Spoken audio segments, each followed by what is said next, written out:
Hello, everyone. I'm Barbara Scofidio, editor at Skift Meetings. I want to welcome you to today's podcast, Has Wellness Reached a Tipping Point?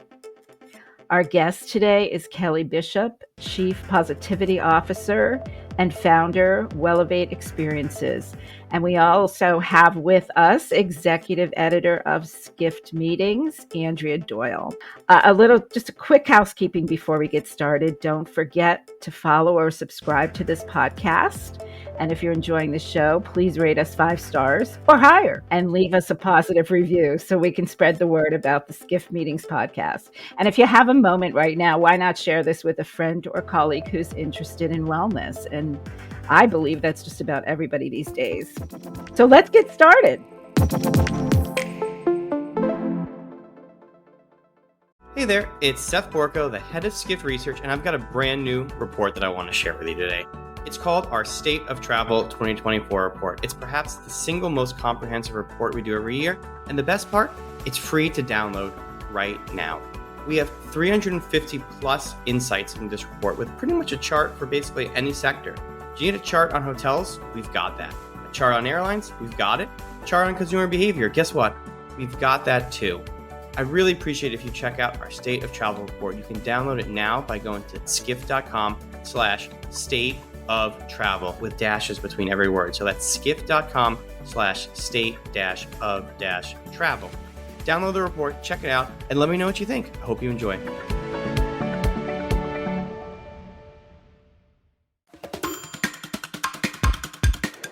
Welcome to both of you. Well, hello, and thank you for having me here, Barbara. I think it is a great question because obviously, as you said, the wellness has been around for a long time. But since COVID is when we started really embracing it because we found the need to try to take care of each other at home. And when we were doing virtual meetings and virtual gatherings, and it was still trying to find that person-to-person connection when we had to do that through Zoom. And now that we're back in offices and having meetings again and being face-to-face, being able to touch each other, it's been a huge difference. But do I think that companies have really changed the way that they do meetings? I think some have. I don't think a lot. I think there is still plenty of space to be had. I know the whole topic is, have meetings reached a tipping point? And I think, no, absolutely not. They haven't reached a tipping point. I think I see a lot of posts on LinkedIn where it's, executives or meeting hosts are talking about how they brought in wellness into a meeting. But then I'll see maybe the next quarter, they'll post about their next quarterly meeting and it doesn't mention wellness, and it seems to be back to their, what their meetings used to be. So I think that people feel it's almost like a trend and a check the box when it's not. And I think that there's some practices that we see companies doing within their meetings where it's truly a check the box thing, and that's not how it should be. And that's where I feel like we're not at a tipping point because we still have a lot to learn and a lot to embrace. So this is Andrea, Barbara's colleague here, and I had a question along those lines. Do you feel there's some wellness washing going on in the industry? I do, 100%. I think that people are checking the box saying like, oh, I'm adding wellness in, but they're not really truly understanding their attendees. Like, for example, they might throw in a 6 a.m. yoga class, but maybe their breakfast starts at 7 a.m. So first of all, you might not have anybody who really wants to be doing yoga or going for a run in the morning, but you're trying to just slap this in first thing in the morning. And then second, you're not giving people time to go to the class, come back, get ready, and go to breakfast and go to the meeting if things are really starting at 7:30. So I think there is a lot of wellness washing just to check off the box. I think that, as planners, I think that we can be a little bit more mindful around the wellness experiences that we're trying to offer and really think of that. We think of all the other experiences and feelings we're trying to create for our attendees. And I think this is part of it too. We need to think about what is that positive mindset that we want to put our attendees in each day. How do we do it? What are our attendees like? What don't they like? Would they be open to some of these different experiences? And I know we'll get into that in a little bit too, but there's so many different things that people can be doing, but I think there is a lot of checking the box off. The reason I asked the question is I was at a recent conference and they publicized the fact they were serving smoothies, but the smoothies were filled with sugar and corn syrup. So is that actually wellness? It was more a shake than it was a smoothie. Yes, exactly. And that's where I think it's great to kind of publicize and advertise, hey, we're doing this for you, for your wellness. But it's, what are you really doing? Just like that, you're creating a crash, smoothie shake for a break or for breakfast, where you're not really adding in healthy. And my guess is not many people actually took them either. So I think it's finding a moderation with different offerings. It's like I know, Barbara, you just posted on this the other day too around incentives and activities. It's kind of the same thing, right? It's like when you're creating wellness experiences within your meeting, it's thinking about that activity or experience where you want to pull on the power of emotion. How is it making someone feel? It's the same thing as when you add wellness to an event, right? You want to create that positive emotion that then leads to happiness and creates a positive buzz at your event, because everybody's on like a positive high. If you do the right things and create that self-care, that time, that reflection, and just that mindset, you're bringing people into a mindset together. So, Kelly, what I'm hearing is that companies that are not really thoughtfully putting some of these activities in place, or looking at their menu for things like contradictions, like Andrea just described, could be doing more harm than good. And as much as we have educated planners in the meetings industry, somehow that's not filtering down to the people who are making the decisions that we just described. And I think that, unfortunately, I think that some of that comes from the hosts, the stakeholders that, I'm sure the planners, because we've been educating them, right, through all the different planner associations, meeting associations, trade shows, all of that great stuff, all the great content that's out there for planners. And then when we try to teach and guide and be strategic around wellness to our meeting host, I think that it comes down to that feeling of, well, that's going to take away the meeting time that I have. Or maybe, instead of adding budget into wellness, I don't want to lose my gifting. I don't want to change my decor. I don't want to change, maybe it's your entertainment. So I think that I feel like a lot of hosts are kind of holding tight to what they've been doing and have a hard time opening up, because I do think that some people think it's a fluffy thing, and my attendees aren't going to appreciate the wellness or the self-care, us trying to take care of them. That's for them to handle on their own. I feel is some of the feeling. People are afraid to take risk when it comes to meetings and making change into wellness and self-care. And it's really comes down to like giving people permission for that self-care when they're at a meeting, because there's a big difference here. When I started my business, when I left my past job, and it was kind of like, what are all the things that I like? I listed those out. What didn't I like? And I really felt I want to help people. And I saw so much over the years as a lead planner, traveling all over the world. My planning team would go down. Someone would always go down with sickness because they were run down, either on site or when we returned back. Planners weren't taking care of themselves, which then if you go down on site or even when you get back, we never want somebody down, but you're also leaving then the rest of your team to pick up extra work, which is hard on everyone. So I was noticing that. I was noticing attendees were just destroying themselves through all of my years of watching them, whether it was incentive meetings, board meetings, meetings, not just incentives, but meetings where there's learning and content. The hosts weren't getting the ROI, or the companies sending their attendees weren't getting their IOI, because people were destroying themselves. They were staying up too much, too late, not eating right, drinking too much, not getting the sleep, not exercising, they weren't present in the meetings. And then when they would go home, their reentry would be so shaky. They really didn't have takeaways to share and make impact on their teams. And they were shaky going back into their family life or their home life and couldn't really pick back up without it took them a week to get back in. And I started to see this trend and I thought, there is something that can be done about this. We need to educate people and give people permission to take care of themselves and practice self-care when they travel. And so that's where I kind of created the self-care planner travel guide to help set people up before you travel. You know what meetings you have or who you're meeting with, your dinners, whatever you're doing. So plan for your self-care. And it starts before you leave for a trip.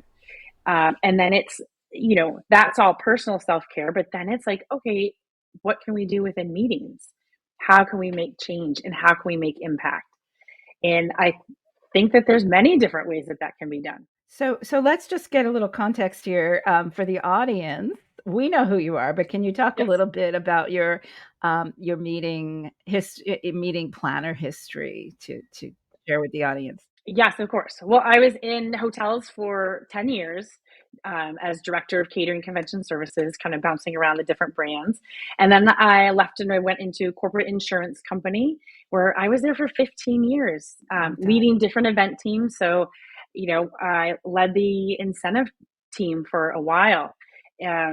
We traveled all over, did dinner on the Sydney Opera House stage and, bought out different Ashford Castle and just many, many different amazing events. We'd be gone for, 16 days at a time or, traveling over 150 days a year. And it's a lot. And that's where, I wasn't great at taking care of myself. And that's where I kind of saw it because every time I had little babies at the time when I was doing all that travel and I would come home and my husband would just be like, you are a disaster on your reentry. Like, can I don't know what you need to do, but you need to figure that out. And I started traveling then with like my Shakeology at the time. And, the hotel they always have a blender somewhere to make you something with greens and a banana and water or milk. So I started traveling with these things, even with my own blender sometimes. And I really forced myself to start getting up early and working out because I know everybody says like, well, I'm running around all day. So I'm getting my steps in, but yeah, you are, but it's different because you're running around with like a stress, like an added stress to you. So it's, even if it's in your room, you're doing something, a stretch, just getting that blood flowing because I learned that if I could be more present for me and taking care of myself, I was ready for anything that came up at my meetings on site or my incentives. I could handle anything with more grace and more care too. And I was more present for my hosts and my clients. And more importantly, I was more present to be a leader and be there for my team when they had things going on or they needed to share with me, whatever was happening, or we needed to brainstorm a solution. So, and that's where I really tried to get my teams going too. Like, hey, let's go for a walk. Like, you don't have to go for a 6-mile run, although it is a great way to see the city. So, it's just trying to encourage my team, like, hey, we don't all need to be downstairs at 5 a.m. to check the breakfast. And we don't all need to stay up till that last person, goes to bed or closes the bar. And I think that's a really important message as well with event teams, because I feel like I've been trying to get that message out. And I still hear that event team leaders are making their teams all be there first thing in the morning and all through the day to the end of the night. And why are we doing that to our teams? Because then our teams are there to take care of our attendees. So if we're running our teams ragged, they're not going to fully be present for themselves, which can be present and take better care of the attendees. And if you think about it, what you put in is what you get out. 100%. Yes. Right. So we almost, when we say tipping point, we have to think about the event planner has to be healthy and balanced before they can truly embrace the practices that we're talking about here. So, I think we're far from a tipping point in that way, because I do believe that we might be doing more at our events, and there might be a lot of talk out there, but what I see around me is a lot of planners who are really challenged to do some of what you just said. Find that blender at the hotel, for example. So I would love to get. I love talking about. I love talking about mistakes in that we all can learn from them, and we just touched on a couple of things. But could you share a few more of the biggest things you see planners doing when they're trying to integrate more wellness into their events? Sure. I think it does. I guess we kind of touched on a few things of it around the food and beverage, not really being thoughtful about what food and beverage are you putting out there, right? Even if it's things in moderation, or if it's a buffet, really putting things in smaller vessels, or serving dishes where it's a personal one, because most likely people aren't going to walk up and go take two of something if they're already in containers, right? They're going to take one, versus if it's in, like, the old school chafing dishes, but we still see a lot of hotels doing it. People have the free reign to scoop however much they want on their plate. So it's just helping with that portion control, serving size, thinking about, like, why not change the rice to be like a brown rice or a quinoa, thinking about those like more whole grains, and changing it so they're not bleached, there's not chemicals or things that have been rinsed through them. I think it's thinking about, even like our breaks, right? I know one of the programs I'm doing some strategic consulting for right now. Um, I've gotten them to change their food and beverage, and I keep, presenting different things. So I'm like, all right, I know you love your warm cookies, so let's keep your warm cookies out there, but let's add little shooters with, maybe it's hummus at the bottom and carrot sticks and celery sticks, or envy apples, because envy apples don't brown. They're like the best apple. You could cut it in the morning and it's not going to turn brown by evening. But so do little shooters with a dash of almond butter and a couple slices of apples. And, it's interesting if you watch the difference of what people go to take when they have the options. So I think it's truly creating an option where people can be more mindful about what they're putting into their body, versus just kind of the same old, like, granola bars. They're never the healthy choice granola bars. No, Or not they're like those smoothies yes, we talked exactly. about. Yeah, Or, even the bag trail mix is not good. So, right. work with your chef and challenge the chef, because the chefs want to be creative. They want to do special things for us. So I think it's having that very authentic conversation with the chef. Hey, here's what I'm trying to do.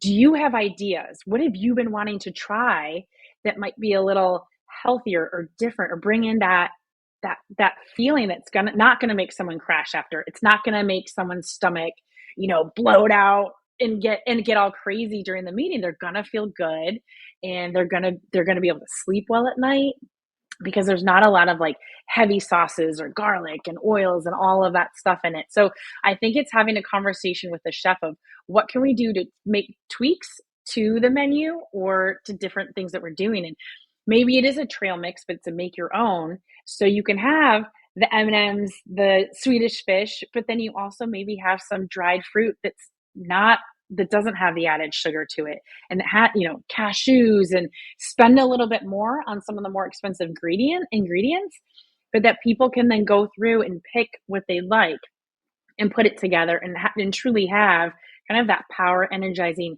high protein snack. Maybe it's having out there different turkey jerkies, like the turkey sticks and turkey jerky, but just something fun and different, but that's high protein, because I think that's the key. Along those lines, I was at a breakfast or an IMEX that was at the Wynn, and I thought it was so awesome that they had a chef behind a table of all this beautiful fruit, and you told him what you wanted and he cut it right there. So there was that interactive nature to it, and it was also healthy, but also sustainable, because he only cut what you wanted. It wasn't like it was all these fruit salads out that are going to end up getting thrown away. Right. I love that, Andrea. I think that's great. And to that point, I think about things that people love to learn, right? People are so hungry to learn, but kind of like things different from the meeting topic or the content that you're there for the meeting about. So why not bring in someone else? Bring in a farmer to talk about what it truly means to be organic and have them at one of your food stations. Bring in a beekeeper because people love to hear about the health impact of honey and bees and what they can do. So you can think about these people for, not too expensive, not a high budget bring in, to be a part of your events, and people are going to learn something that they can then take away and kind of be that like smarty pants person of the group next time they're with their friends. People love that. Similar to that, I was at an event at Caesars and they ended the day with a sound healing, which kind of seems woo-woo, but there were meeting planners in the group and they had air mattresses that we floated in the pool during the sound bath. And it was one of the most talked about events of the whole conference. That sounds amazing. I wish I was there for that. So I do think wellness activities that at one time had that woo-woo aspect are becoming more mainstream, which gives meeting planners more options. And once you've had those experiences, number one, having those experiences really, really reinforces why you're there and your memories of the entire event, not just the experience.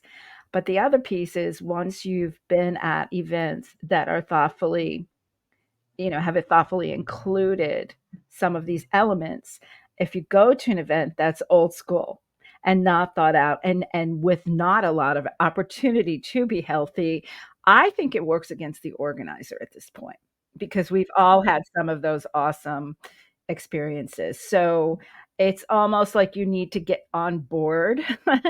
But again, are we at a tipping point with these corporate meetings, not these industry meetings? No, I don't believe so. Because they might have tried one or two of these many, many things we're bringing up here. Along the lines of chefs, I love everything you just said. Are you finding chefs more open and willing to work with you to integrate wellness? Has there been a shift in the way that we work together with our chefs? Well, I have to say, Barbara, maybe I've just been very fortunate, but I've always been able to create great relationships with chefs. When I go into the hotels, it's, usually on a site inspection is when I say, I'd love to meet the chef today. And just start building that relationship with them and kind of letting them know how important the food experience is, that culinary journey that my attendees are going to experience. And I need him on board with me, and we're a partnership, we're a team to create these, goes back into that power of emotion, especially when you can bring it into around being mindfulness and that power of positivity through food. So I've never really had a hard time working with a chef. I've always been very fortunate. Sometimes the convention manager is like that sticking point that's like, no, you can't speak to the chef. And so then as I start to ask questions through the CSM, they'll finally be like, you know what, let me just connect you with the chef. Because it's so much time is that back and forth. So I think it's just, don't give up if you get that no, you can't speak to the chef. And ask these questions at your site inspections, because it could be very telling if the chef doesn't want to play in that wellness space in creating something really special and different. And it may not be too far off what his menus already are, but like I said, it might just be changing that white rice to a brown rice or quinoa, or it might take him a little bit, but they'll get there. And I think that some people might be really excited about the opportunity too, because then that just goes into their portfolio of what that chef's team can do and create and present for the next planner that comes through. So my advice is just keep asking, don't give up. And, it's a partnership with our hotels and our chefs. So make it seem that way. Don't go in as a bulldozer by any means.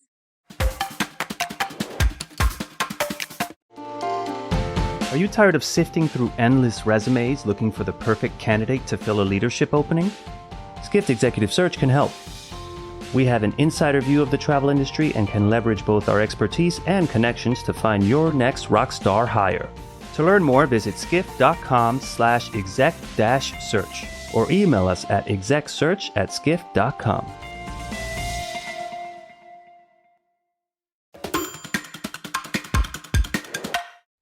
the little things, because if you see there is quinoa and there is brown rice and there is chia seed pudding on the buffet, it makes you feel like, wow, they care about me and they care about my health and they want me to be on task, versus just let's put a tray of soggy scrambled eggs. Right. Which are some of the worst things you can eat at a hotel buffet are the scrambled eggs. So, it's thinking about that. Let's do some hard boiled eggs here too, or let's have a chef with an egg station, kind of preparing eggs how people want them that are fresh. And then you could get into the farm to table food, and food that's sustainable only within a certain amount of miles from, where your event is. I think, you might pay more for that to have that healthy food. But in the long run, it's a part of your wellness of where you're taking your attendees and what the experience you're providing for them. And I think too, you can tell people that, this is from this local farm or sourced from this local farm here. Here's what they specialize in. Here's, what they do here. Like, I don't know if I said this earlier, but you could bring in a farmer to talk about what it means to truly be organic. Because people want to know about that. And it sets the tone, because it's all about planning meetings for the entire person. Right, exactly. I also think breakfast sets the tone for the day. And, I recall a breakfast I went to, it was so well done. And they had an avocado toast station and they were poaching eggs, which is tricky. And it was pretty much order to go. You could just have the toast. They had a whole grain bread. If you wanted the eggs, you could add them. They had avocado, colored tablecloths. And I'm telling you, you get fresh squeezed juice, you get out of something like that, and you're feeling good about the meeting you're at for the rest of the day. So, and then juice shooters, but real, like kale juice, like real healthy stuff. I love that. Yes. Oh, that was, I'll never forget it. And I think that again, that relates back to, I won't forget that meeting itself. We talked about budget. You touched on budget. It does cost more to do a lot of these things. So do you both have some kind of easier asks that might not cost money, but can change First, be that strategic partner as a planner and try to stop your host from running the attendees ragged. Like an agenda that truly goes from, starts with a 7 a.m. breakfast, 8 a.m. kickoff meeting, and goes till 6 o'clock. Then they have like 30 minutes to change and go to their offsite dinner. Like, really look at that mindfulness there. Like, it might cost you more in the sense of it may need to roll into half a day, or maybe you can save some of that meeting for another time. But you need to give people breaks, and they're just going to kind of go into that zone. So that's one of them. And one of the things you can do as well, if you have a lot of speakers, but bring in an event, like myself, I'd love to be an event MC with a wellness twist. So between each speaker, you're doing a breathing session, a quick meditation. You're having, you can do gratitude postcards at all the tables and ask people like, hey, now we're going to take 5 minutes and here's what it means to write a note of gratitude, because there are rules around giving gratitude to do it the right way, right? Be authentic and personable and put yourself out there to tell somebody really specifically why you're grateful, and have those on the table. Or, you could put on the table a special, just a small little like positive mindset coloring page where people can just doodle around and color like during the meeting, or maybe it's that 5 minutes during that speaker switch. But there's a lot of things that you can do. And there's people out there that can create those kind of that special coloring page if you want it themed a certain way. There's a lot of talented artists that do that type of thing. So those are a few. I think also you could, if you're using a mobile app, send out positive messages throughout the day, whether they're quotes, like positive quotes. There's so many amazing positive quotes. Maya Angelou is one of my favorites for positive quotes. But push those out throughout your day, or maybe do a wake up one, maybe do, a few during the day, and do like an evening one that's kind of calming and brings people like back down, time to relax, time to self-reflect. You could also on your tables do, I think a lot of meetings do notebooks for people to take notes in while they're listening and they have that takeaway. So maybe you stop at certain times a day with a journal entry and give people, you know what, right now we're like self-reflecting. Here's the journal entry for right now for the moment. Or maybe it's one a day, almost as like a check into the meeting each morning and kind of a check out in the afternoon. There's breath work you could do, stretching. So, breath work and meditation, there's a lot of different, you could have someone come in and do that for your group. And it can be, 1 minute to 5 minutes. I don't think you want to get past that if you're really leading the general session with this, but just a few minutes. And there's even a lot of recordings. If you have, a host or someone that is confident to kind of be up on stage, guiding people through that breathing while you're listening, or maybe you're watching a video on the screen of what's going on, and kind of that instruction of it. I think making sure that your evenings end with time that people can truly go back to their room and relax. And I think it's important too to give people permission to bring their evening rituals from home with them when they travel. So like that might be their favorite tea, it might be their sound machine, their stretching, whatever it is. It's just, you need to encourage people to stick with their routines they do at home. Planning for their week of self-care. What time are they going to wake up? Are you going to meet up with somebody in the morning and go for a walk, learn the city together? What are you going to do? So that's kind of all around my travel planner that happens. Or just networking beforehand too. You could set up, this is one of the things I do, is I set up networking, and anybody that wants to be a part of it, you're meeting people that are going to be at your meeting or event. And it's fun little questions every day just to get people going on it. And then when you get there, it could be like, hey, Andrea, let's meet. It's been so great being on this WhatsApp together. Let's meet in the morning at, what do you think, 6:15, and we'll just go for like a 30-minute walk and talk.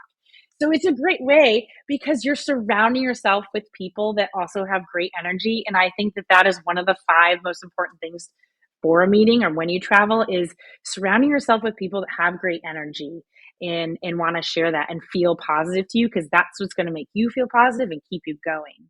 I also think in the back of meeting rooms, you could set up some soft seating. You could set up high boys, just anything besides just the standard chair, but it does get expensive when you start bringing it. I know that was a really cool trend and people are trying to do it, but it's so expensive to bring in that cool, comfy furniture. But hotels, most of them will have like a couch or 2 you could bring in and put in on the sides, even high boys in the back, just to give people that back break that they can stand. Let's see what else. You could do like a gratitude wall. Those are really cool. It gets everybody involved. Everything you said, it doesn't cost money, which is, it's amazing. And you can also tap into your audience. You could have people in your audience. You could have a yoga instructor. I mean, it's possible that they could lead a morning yoga session. You could have a Tai Chi instructor in your audience. A lot of hotel spas are willing to do a short break for no cost because they're plugging their spa and offering some kind of discount to attendees during the meeting, and they can get business that way. So that's another ask I would consider. There's a lot that does not cost, and I think that is perhaps a misconception about integrating wellness, that it has to cost money. And talking about costs, if you do healthy foods in smaller containers and smaller portions, you're saving money that way. And it's also more sustainable. So have little yogurt with fruit in little mason jars instead of, a big, massive portion. Right. Yes. Very good thought too. And it is too, if you think about social wellness, right? Connecting people.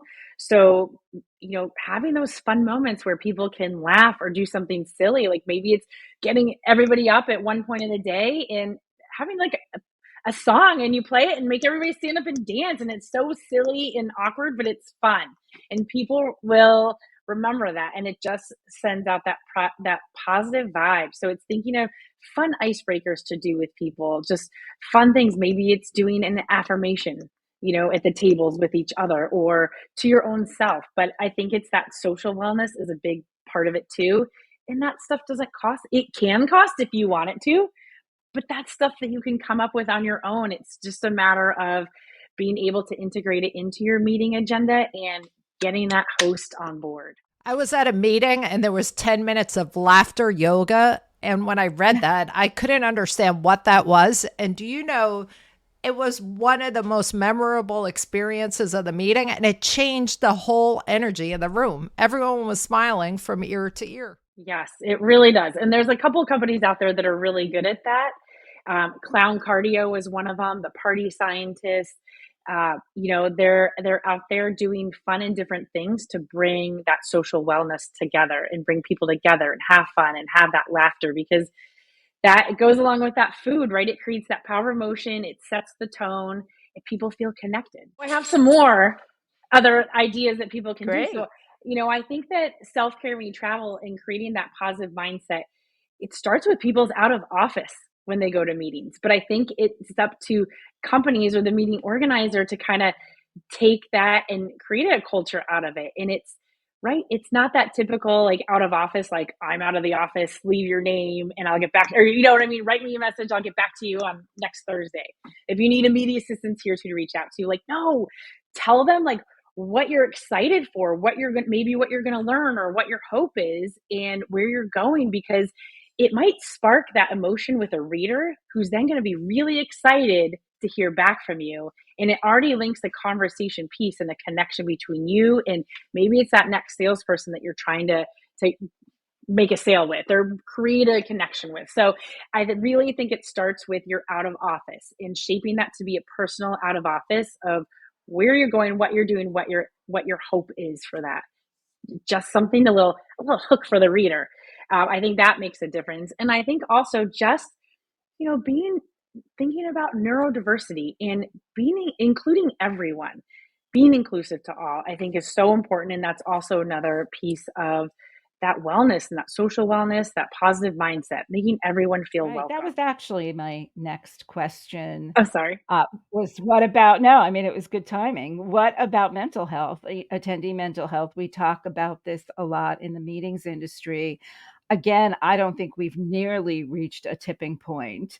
I believe companies are still not thinking about things like time in nature, taking people outside, quiet rooms, setting up quiet rooms in their space for people who have that need. Considering neurodiversity, really, has that become mainstream, or has considering attendee health become mainstream? I unfortunately don't think so. Right. I think that there's a lot of room to grow here and a lot of lessons we can learn and findings and there's just a lot of room for growth in this area. I love the thought of having either small booths, but I know that would cost money, but having a room or two that's close to the meeting space where people can go if they need to, because their room might be a 15-20 minute walk and people aren't going to go back there all day long. So it's creating these smaller areas for people to go, and just that feeling of being included. And I really think it's for everyone at the meeting, creating a feel good environment for people is what it's all about. It's truly thinking about everyone. What feels good, what feels right. Maybe having even like aromatherapy out there in the foyers, or where people can go and smell and put different things together to take back to their rooms, or it's just a chance where people can come together, but also be able to be separate, and that's okay if they need to be on their own for a bit, and just have that downtime. A nice dark room, or maybe there's certain music, spa-like music in a room. But I think that there's a lot of work that can be done on that still. But the main point is creating an environment for everyone. Right. Andrea, you mentioned a meeting you went to where they had sound, and there are some really cool things you can do with healing bowls, and that are getting a little more, a little more to the edge of, how do these fit into meetings? I guess the question is, do they fit into meetings? And, when is enough enough? Absolutely. And if you don't have the budget to bring in actual sound healers, there's so many soundtracks with the crystal bowls and the different healing instruments that you could incorporate into a short break. And people could use it as a time to meditate or a time just to chill out. I agree. I think that there is a place for them. I think it's a great option for people. It could be something that's more of like an optional, obviously, right? People can either go to that room and experience that, or I do like the idea of having it. And I was so intrigued to see during IMEX, there were some meditation sessions in the innovation area, and I attended one, and it was standing room only. So there really is interest in this. Right. And I guess it does depend on the audience, but I've always been surprised at um everybody wants it. I mean, I rarely see anyone who's not a part of who doesn't try things out. Because if you think about it, the power of breath is incredible. Right. And if Absolutely. you try to just give people information overload is a real thing. So if you take a few minutes to just breathe, to just think about what you just heard before you move on to the next session, people are going to be more on task and they're going to take more in. Yes. And it's like infusing your meeting with micro mindful moments as like speakers switch, Like just that. guiding people to do these little things, even if it's, to Andrea, Barbara, your point, turning on the sound of the singing bowls and just letting people just like, this is a quiet time, take a few breaths in and out, breathe in the positive, exhale the negative, and just reflect on what we've just discussed or you've just learned. I think that's so important. And I think that is a part that's being missed when they're just moving from topic to topic to topic to squeeze it all in to one day of like 12 hours of meetings. It's not productive. They're not getting the ROI from the attendees. And I like what you said about micro moments. And then during those moments, you say to yourself too, wow, this company cares about me, because Exactly. it's a moment to take pause. And you know what? Oh my gosh, we're not filling every minute with information, but they're thinking about the attendee and their needs. And that's powerful. Agreed. So let's wrap this incredible session up with a couple of ideas for resources if people who are listening want to move along in their wellness journey for their events. Where do you suggest? Of course, skiftmeetings.com. Yes, of course, Skift Meetings, Wellevate Experiences. And Wellevate Experiences. And I have another example. Caesars just created an entire wellness menu. So if a meeting planner is planning an event at a Caesars property, they could go to a menu and pick activities and speakers and food and beverage options. So it is becoming more and more mainstream. Definitely, I think that the industry associations have done some excellent education in this area. I know FICP has embraced this, so I would explore their websites and their education when you attend. IMEX just had an incredible menu, the entire back corner of the show. All the time, every day had wellness features. Any other ideas besides, of course, us, Kelly? I mean, you can always Google it. You can use AI. This is a great time, check it out through AI. We're always talking about how our industry can embrace that. It doesn't hurt to go on and see what you can come up with. But I think talking to your peers, asking the question on LinkedIn, just reaching out. There's so much. That's what, I think that there's a lot of resource and content that is being created for the events world, but then it's just the difference of, is the events world using it? I think a lot of planners and hoteliers, they are embracing it. They love it for themselves, but now it's like we need to get it to trickle down to the next piece of it. So I was recently at a yoga retreat, not work related, personal related, and breakfasts there are silent breakfasts. So I look across the table and it's the CEO of a conference center company, and I couldn't help but laugh. And we recognized each other, but we couldn't speak. Interesting. So that's a like, if you go to yoga retreats, those are places where you get ideas as well. Like, I found one of my favorite modalities at Kripalu. It's something called Journey Dance, and it's yoga dancing, and you just dance out things that no longer serve you. So a meeting planner can do a few-minute dance break and take some of those elements and infuse it into their events. Right. You could crowdsource your attendees, really. Right. That's a great idea, Barb. That's a great Yes, idea. And like you that is a said, great idea. your attendees are people. And like you said, there's yoga instructors in the audience, there's meditation experts. There's so many different people to tap into, and it's just, be creative on your own too. If like you had this experience on your own going to the yoga retreat, I just had my own experience going to an ice bath with a sound bath ritual before and breathing ritual to learn how to, control your breath and, not have monkey mind. So it's taking these pieces of individual experiences that we're learning about and how can you bring those into your meetings? So the bottom line is let's all add some to our meetings. Yeah. Yes. Add a little. You two have been an incredible source of information. I really do appreciate your time, Kelly, from Wellevate Experiences. So nice to work with you, and I look forward to speaking with you again. Andrea, you are always an interesting, fascinating source of information. Thank you so much for being on this podcast. And thank you to the audience. We hope you enjoyed the show. Thank you for having me, Barbara. And you're the best moderator. Excellent. Thank you. Hey there, if you're listening to us on Spotify, Apple Podcasts, or wherever you listen to your podcasts, please make sure to subscribe, rate us 5 stars, or leave us a positive review. That really helps us get out the word about the Skift Meetings podcast and make sure that we can continue to bring you this podcast every week absolutely free of charge. If you're watching on YouTube, make sure to subscribe to the Skift channel and hit the notification bell to find out whenever a new video drops.